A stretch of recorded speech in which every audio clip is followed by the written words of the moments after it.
Friends, welcome to my channel. Uttara Karnataka recipe ನೋಡಕತ್ತಂತ ಎಲ್ಲ ನನ್ನ ಅಕ್ಕ ತಂಗಿಯರಿಗೂ ನಿಮ್ಮ ಮನೆ ಮಗಳಾದ ಲಕ್ಷ್ಮಿ ಆರ್ ಮಾಡುವ ನಮಸ್ಕಾರಗಳು. ಫ್ರೆಂಡ್ಸ್, ಇವತ್ತಿನ ರೆಸಿಪಿ ಏನು ತೊಗೊಂಬಂದಿನಿ ಅಂದ್ರೆ ಒಂದು ಆಲೂ ಹಾಕಿ ಚಪಾತಿ ಮಾಡೋದು ಹೇಳ್ಕೊಡ್ತೀನಿ, ನೋಡ್ಕೊಂಬಂದು ತೋರಿಸಿ. ಇದಕ್ಕೆ ಬೇಕಾಗಿರುವ ಇಂಗ್ರೀಡಿಯೆಂಟ್ಸ್ ಏನೇನು ನೋಡ್ಕೊರಿ. 2 ಆಲೂಗಡ್ಡೆ ಬೇಯಿಸ್ಬಿಟ್ಟು ಸಪ್ಪಿಗೆ ಕ್ಲೀನ್ ಮಾಡಿ ಇಟ್ಟೀನಿ. ಆಮೇಲೆ ಇದಕ್ಕೇನಂದ್ರೆ ಗೋಧಿ ಹಿಟ್ಟು ತೊಗೊಂಡಿನಿ. ಆಮೇಲೆ ಅಚ್ಕಾರ ಪುಡಿ, ಅರಸಿನ ಪುಡಿ, ಗರಂ ಮಸಾಲ, ಧನಿಯಾ ಪೌಡ್ರ್, ರುಚಿಗೆ ತಕ್ಕಷ್ಟು ಉಪ್ಪು, ಶುಂಠಿ ಬೆಳ್ಳುಳ್ಳಿ ಪೇಸ್ಟ್. ಈಗ ನೋಡ್ರಿ ಏನು ಮಾಡ್ತೀನಿ ಅಂದ್ರೆ ಹಿಟ್ಟು ಕ್ಲೀನ್ ಮಾಡಿ ಇಟ್ಕೊಂಡಿನಿ. ಈಗ ಇದ್ರೊಳಗೆ ಹಾಕಿ ಹಿಟ್ಟಿಗೆ ಕಲಸೋಣ ಬನ್ನಿ. ನೋಡ್ರಿ ಆಲೂಗಡ್ಡೆ ಕ್ಲೀನ್ ಮಾಡಿ ಇಟ್ಕೊಂಡಿನಲ್ಲ, ಇವು ಆಲೂಗಡ್ಡೆ ಸ್ಮ್ಯಾಶ್ ಮಾಡೋಣ. ಈ ರೀತಿ ಕುದಿಸ್ಕೊಂಬಿಡ್ರಿ. ನೋಡಿ ಈ ಥರ ಮೆತ್ತು ಮಾಡ್ಕೊರಿ, ಮೆತ್ತು ಕುದಿಸ್ಕೊರಿ. 2 ಸೀಟಿ ಮಾಡಿಸ್ಕೊರಿ. ಕೈಲಿಂದ ಮಾಡಬೇಕು, ಚೆನ್ನಾಗಾಗತ್ತೆ. ಈಗ ನೋಡ್ರಿ ಹಿಟ್ಟು ಹಾಕೋಣ. ನೀರು ಹಾಕ್ಬಾರ್ದು, ಇದಕ್ಕೆ ಹಿಟ್ಟೆ ಹಾಕಬೇಕು. ಈಗ ನೋಡ್ರಿ ಇವೆಲ್ಲ ಮಸಾಲೆಗಳು ತೊಗೊಂಡಿನೆಲ್ಲ ಇವಿಷ್ಟು ಹಾಕೋಣ. ಈಗ ರುಚಿಗೆ ತಕ್ಕಷ್ಟು ಉಪ್ಪು ಹಾಕೋಣ.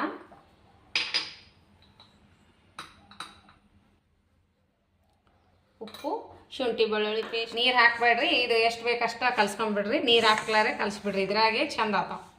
ನೋಡ್ರಿ ಕರಿಬೇವು ಕೊತ್ತಂಬರಿ ಕಟ್ ಮಾಡಿಟ್ಟಿನಲ್ಲ, ಇದನ್ನು ಹಾಕ್ತೀನಿ. ಕಲಿಸ್ಕೊರಿ ಚಪಾತಿ ಹದಕ್ಕೆ. ಹಿಟ್ಟು ರೆಡಿ ಆಯಿತು. ಈ ರೀತಿ ಕಲ್ಸ್ಕೊಂಡಿನಿ ಚಪಾತಿ ಹದಕ್ಕೆ. ಈಗ ಹಾಗೆ ಮಾಡ್ಕೊಂಬಿಡೋಣ. ನೋಡ್ರಿ ಈ ರೀತಿ ಆಗ್ಯದ ಹಿಟ್ಟು. ಇನ್ನೊಂದು ಸಲ ಮಿದ್ಕೋರಿ. ಟೇಸ್ಟ್ ನೋಡ್ರಿ, ಉಪ್ಪು ಖಾರ ಏನು ಕಮ್ಮಿ ಆಗಿದೆ ಹಾಕ್ಬೋದು. ನಮ್ಗೆ ಕರೆಕ್ಟ್ ಆಗ್ಯದ. ಈಗ ತಿಳ್ಕೊಳ್ಳೋಣ. ಚಪಾತಿ ಥರನೇ ಮಾಡ್ಕೋತೀನಿ ನಾನು. ಹೀಗೆ ಮಾಡ್ಕೊಂಡು ಹಾಕ್ಬೋದು. ಉಬ್ಬಿ ಬರ್ಬೇಕಂದ್ರೆ ಚಪಾತಿ ಥರನೇ ಮಾಡ್ಕೋತೀನಿ. ಈಗ ಎಣ್ಣೆ ಹಚ್ತೀನಿ ನಡ್ಬೇಕು. ಸ್ವಲ್ಪ ಹಿಟ್ಟು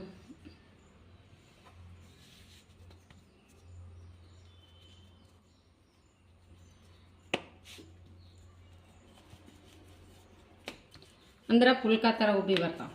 ಈ ರೀತಿ ನಾದ್ಕೊಂಡು ಪೂರಿನೂ ಮಾಡ್ಕೋಬೋದು, ಚೆನ್ನಾಗಿ ಆಗ್ತಾವೆ.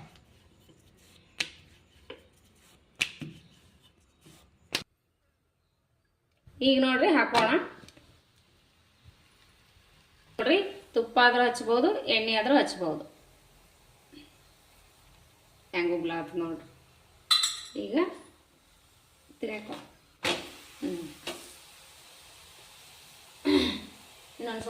ನೋಡ್ರಿ ಈ ರೀತಿ ಬೇಯಿಸ್ಕೊಂಡ್ಬಿಡ್ರಿ. ತುಂಬ ಕಣ್ಬೀಳಂಗ ಚಂದಾಗೆ ಟೇಸ್ಟ್ ಬರ್ತಾವೆ. ಎಣ್ಣೆ ತುಪ್ಪ ಯಾವುದಾದ್ರೂ ಹಚ್ಬೋದು. ನೋಡ್ರಿ ಯಾವ ರೀತಿ ಉಬ್ಬಿ ಬರಾಗ್ತದ, ಮಸ್ತ್ ಆಗ್ಯಾವ. ನೋಡ್ರಿ ರೆಡಿ ಆಯ್ತು. ಸಿಂಪಲ್ ಆಗಿ ಟೇಸ್ಟಿಯಾಗಿ ಮಾಡುವಂತ ಆಲೂ ಚಪಾತಿ ಆದ್ರೂ ಅನ್ಬೋದು, ಪರೋಟ ಆದ್ರೂ ಅನ್ಬೋದು. ಅದು ಸ್ಟಫಿಂಗ್ ಮಾಡಿ ಮಾಡೋದು, ಇದು ಅದರೊಳಗೆ ಹಿಟ್ಟು ಕಲಸಿ ಮಾಡೋದು. ಮಸ್ತ್ ಅಂದ್ರೆ ಮಸ್ತ್ ಆಗ್ತಾವ. ನೋಡ್ರಿ ಈ ರೀತಿ ಮಾಡ್ಕೊರಿ. ನೋಡ್ರಿ ಯಾವ ರೀತಿ ಬಂದವು, ಮಸ್ತ್ ಬಂದವು.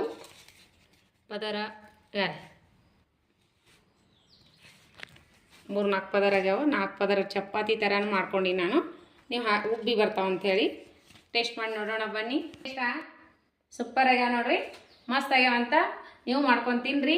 ಮಕ್ಕಳಿಗೆ ಸುಲಭವಾಗಿ ಬೆಳಗ್ಗೆ ಟೈಮು ಟಿಫಿನ್ ಮಾಡಿಕೊಡ್ಬೋದು. ನೋಡ್ರಿ ಮಸ್ತ್ ಆಗ್ತಾವೆ. ಟೇಸ್ಟ್ ಮಾಡಿ ನೋಡೋಣ ಬನ್ನಿ. ಸೂಪರ್. ಉಪ್ಪು ಮಸ್ತ್ ಅಂದ್ರೆ ಮಸ್ತ್ ಆಗ್ಯಾವ. ಆ ರೀತಿಗಿಂತ ಈ ರೀತಿನೂ ಮಸ್ತ್ ಆಗ್ತಾವ ನೋಡ್ರಿ. ಆ ರೀತಿ ಒಳಗೆ ಸ್ಟಫಿಂಗ್ ಮಾಡಿ ಹೂರ್ಣ ಥರ ಫಿಲ್ ಮಾಡಿನೋ ಮಾಡೋದನ್ನ ತೋರಿಸಿನಿ. ಈ ರೀತಿನೂ ಮಾಡಿ ತೋರಿಸಿನಿ. ಈ ರೀತಿನೂ ಮಸ್ತ್ ಆಗ್ತಾವ, ಆ ರೀತಿನೂ ಮಸ್ತ್ ಆಗ್ತಾವ. ಈ ಥರ ಒಂದ್ಸರಿ ಟ್ರೈ ಮಾಡಿ. ನಿಮಗೆ ಇಷ್ಟ ಆಗಿತ್ತು ಅಂದ್ರೆ ನಿಮ್ಮ ಅನಿಸಿಕೆ ಅಭಿಪ್ರಾಯಗಳನ್ನು ಕಮೆಂಟ್ ಬಾಕ್ಸ್ನಲ್ಲಿ ತಿಳಿಸ್ರಿ. ಈ ರೆಸಿಪಿ ನಿಮಗೆ ಇಷ್ಟ ಆಗಿತ್ತು ಅಂದ್ರೆ ಫ್ರೆಂಡ್ಸ್ ಫ್ಯಾಮಿಲಿಗೆಲ್ಲ ಶೇರ್ ಮಾಡಿರಿ. ಮೊಸರು ಜೊತೆ ಆದ್ರೂ ತಿನ್ಬೋದು, ತುಪ್ಪದ ಜೊತೆನೂ ತಿನ್ಬೋದು. ನಾನು ಶೇಂಗಾ ಚಟ್ನಿ ಮೊಸರು ಸಾರು ಮಾಡೀನಿ. ಈ ರೀತಿ ತಿಂದ್ರಂತೂ ಇನ್ನೂ ಸೂಪರ್. ಇದ್ರ ಜೊತೆ ಪಲ್ಯ ಚಟ್ನಿ ಯಾವುದೂ ಬೇಕಾಗಿಲ್ಲ. ಟೇಸ್ಟ್ ಮಾತ್ರ ಮಸ್ತ್ ಅಕ್ಕವ. ನೀವು ಮಾಡ್ಕೊಂಡು ತಿನ್ರಿ. ಮತ್ತೆ ಮುಂದಿನ ರೆಸಿಪಿಯಲ್ಲಿ ಸಿಗೋಣ ಫ್ರೆಂಡ್ಸ್. ಯಾರೆಲ್ಲ ನನ್ನ ರೆಸಿಪಿ ನೋಡಿ ಸಪೋರ್ಟ್ ಮಾಡ್ತೀರಿ ಅವರಿಗೆಲ್ಲ ತುಂಬ ಹೃದಯದ ಧನ್ಯವಾದಗಳು. ಮತ್ತೆ ಮುಂದಿನ ರೆಸಿಪಿಯಲ್ಲಿ ಸಿಗೋಣ. ನಮಸ್ಕಾರ, ಬಾಯ್.